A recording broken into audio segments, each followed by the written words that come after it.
Ghatal master plan নিয়ে মিটিংয়েতে বর্তমান সরকারের 2025 সালের পূর্ণাঙ্গ বাজেটে ঘাটাল মাস্টার প্ল্যানের জন্য 500 কোটি টাকা বরাদ্দ করা হয়।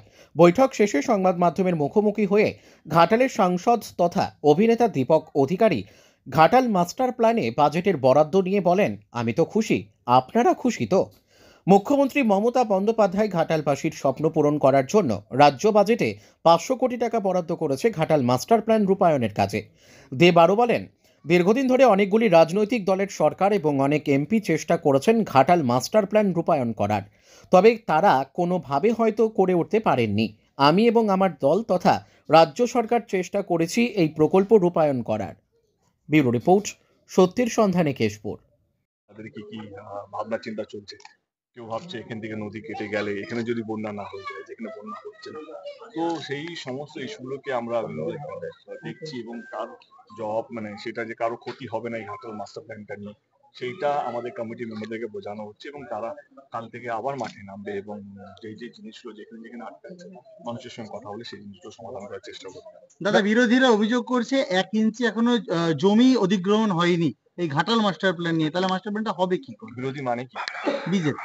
না, সেটা তো মানেটা কি? বিরোধী শব্দের মানেটা কি? বিরোধিতা করবে অবশ্যই। তাহলে দাদা, একটা বিষয়, লোকসভার আগে হচ্ছে ঘাটাল মাস্টারকে হাতিয়ার করা হয়েছিল, তো 26-এর আগে কি মনে হচ্ছে যে হাতিয়ার করার জন্য কি এই বাজেটে করা? আচ্ছা, তুমি তো রাজনীতি বোঝো। এই ঘাটাল লোকসভা কেন্দ্রে 7টা বিধানসভার মধ্যে 6টা টিএমসি জিতেছে। একটা ঘাটালকে একটা বিধানসভা জেতার জন্য কোনো সরকার, যে রাজ্য হোক বা কেন্দ্র সরকার হোক, সে 1500 থেকে 2000 কোটি টাকা দেবে না? কিন্তু লোকসভা এটা তো মানুষ, এটা তো সুস্থ রাজনীতির জয়। তুমি যদি একটা অন্যভাবে দেখো, এটা কিসের জয় হলো? এটা তো একটা ঘাটাল মানুষের দীর্ঘদিনের লড়াইয়ের জয়। আর একটা হচ্ছে সুস্থ রাজনীতির জয়, যে ভোটের আগে কথা দিয়েছিল এবং সে ভোট জেতার পর কথা রাখছে। এরকম যে রাজনীতি হওয়া উচিত। কে আজকে ইলেকশন আগে যে যা ইচ্ছে দাবি করে, জেতার পর সেগুলো ভুলে যায়। কিন্তু আজকে একজন সরকার, একজন নেত্রী, রাজ্য সরকার সে কথা দিয়েছিলেন কে 2024-এর নির্বাচনের আগে তিনি আমাকে কথা দিয়েছিলেন। আমি যখন দাঁড়াবো না ভেবেছিলাম 2024-এ, তখন তিনি কথা দিয়েছিলেন কি ঘাটাল মাস্টার আমরা করবো, যদি তুমি আরেকবার ভাবো। এবং আমার সত্যি কথা বলতে গেলে তখন আমি সত্যি ভেবে নিয়েছিলাম আর আমি দাঁড়াবো না। কিন্তু হয় না একটা লোক কে এই একটা সুযোগ দেখে আমার মনে হয়, যেহেতু আমি ঘাটাল লোকসভা কেন্দ্রে 10 বছর এমপি এবং আমি এখানকারই গ্রামের মানুষ, তো সেই জায়গাতে আমি জানতাম এই একটা সুযোগ যদি আমি যদি বিশ্বাস করি কে না করবেন, তো এই সুযোগে হয়তো ঘাটাল মাস্টার প্ল্যানটা হয়ে যাবে। এবং আমি সেই দিন বিশ্বাস করেছিলাম দিদিকে, এবং দিদি তার বিশ্বাসের কথাটা আজকে রেখেছেন। শুধু আমাকে কথা দেননি, তিনি ঘাটালে এসছেন, যেখানে যেখানে ওনারা মিটিং করেছেন, যেখানে যেখানে সে ঘাটাল হোক, দাসপুর হোক, পাঁশকুড়া হোক, আরামবাগ হোক, সব জায়গা থেকে মমতা ব্যানার্জি তিনি কথা দিয়েছিলেন এবং অভিষেক বাবু তিনি এসেছিলেন, তিনিও আমার সঙ্গে মিটিং করে তিনিও কথা দিয়েছিলেন। আজকে জেতার 1 বছর এখনো শেষ হয়নি, একটা রাজ্য সরকারের পক্ষে এই সময় দাঁড়িয়ে 1500 কোটি টাকা শুধু একটা প্রজেক্ট, একটা ছোট্ট বিধানসভার জন্য, যেখানে 7টার মধ্যে 6টা সিট ওনার জেতা, এইটা ভোটের রাজনীতি নয়, এটা মানুষকে সুস্থ রাখা রাজনীতি। এবং এই রাজনীতিকে আমি বিশ্বাস করি, বলি যে কথা দিয়ে কথা রাখা। ঘাটালের বিজেপি বিধায়ক বলছেন যে রাজ্য সরকারের একার পক্ষে কোনোভাবেই এই প্রজেক্ট করা সম্ভব নয়, কেন্দ্রকে সাথে নিলে এই প্রজেক্ট হবে না। কেন্দ্রতে কে আছে? বিজেপি আছে। এমএলএ কার? বিজেপি। সে তো নিজের পার্টি গান গাইবে।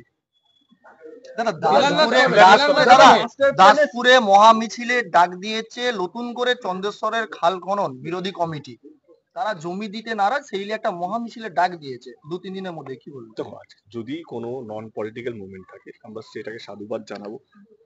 এবার তাদের যে কোশ্চেন গুলো রাইজ হয়, তাদের দাবি, তাদেরকে এখনো ডাকা হয়নি, তাদের সাথে বসা হয়নি। এবারে আজ থেকে কমিটি ফর্ম হয়েছে, আমি sure Ghatal master plan announce মানে ঘাটাল মাস্টার প্ল্যান এক্সিকিউশন শুরু হয়।